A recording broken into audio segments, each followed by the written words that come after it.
গুৱাহাটীত তীব্ৰবেগী ডাম্পাৰে মহতিয়াই নিয়ে মাতৃপুত্ৰক। ঘটনাস্থলীতে মৃত্যু হয় মহিলাগৰাকীৰ।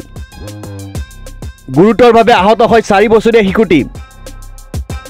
সংকটজনক অৱস্থাত শিশুটি চিকিৎসাধীন হৈ আছে। মৃত মহিলাগৰাকীৰ নাম ধৰিত্ৰী কুমাই। পুনৰ গুৱাহাটী মহানগৰীত সংঘটিত হৈছে ভয়ংকৰ পথ দুৰ্ঘটনা। এখন তীব্ৰবেগী ডাম্পাৰে মহতিয়াই নিয়ে মাতৃপুত্ৰক। ঘটনাস্থলীতে মৃত্যু হয় ধৰিত্ৰী কুমাই নামৰ মহিলাগৰাকী। এই ঘটনা সংঘটিত হৈছে গুৱাহাটীৰ পাথৰকুঁৱৰীত। পাথৰকুঁৱৰীৰ তিনিআলিত এই ঘটনা সংঘটিত হোৱাৰ পিছতেই উত্তপ্ত পৰিস্থিতিৰ সৃষ্টি হয়। ৰবিবাৰে বিয়লি 2 বজাত সংঘটিত ভয়ংকৰ এই পথ দুৰ্ঘটনাটোত এটি 4 বছৰীয়া শিশু গুৰুতৰভাৱে আঘাতপ্ৰাপ্ত হৈ সম্প্ৰতি চিকিৎসাধীন অৱস্থাত আছে। জানিব পৰা অনুসৰি বীৰকুছিৰ কাৰ্বি দেহাল পথ নিবাসী ধৰিত্ৰী কুমায়ে তেওঁৰ 4 বছৰীয়া পুত্ৰ সন্তানৰ সৈতে পাথৰকুঁৱৰীৰ তিনিআলিত পথ অতিক্ৰম কৰাৰ সময়তে সংঘটিত দুৰ্ঘটনাক লৈ উত্তপ্ত পৰিস্থিতিৰ সৃষ্টি হয়।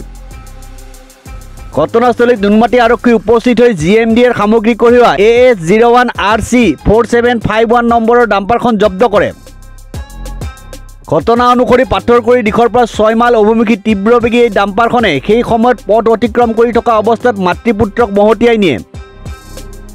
দুৰ্ঘটনা সংঘটিত কৰি ডাম্পাৰখনে পলায়নৰ চেষ্টা কৰে যদিও ৰাইজৰ তৎপৰতাত জব্দ কৰে ডাম্পাৰখন।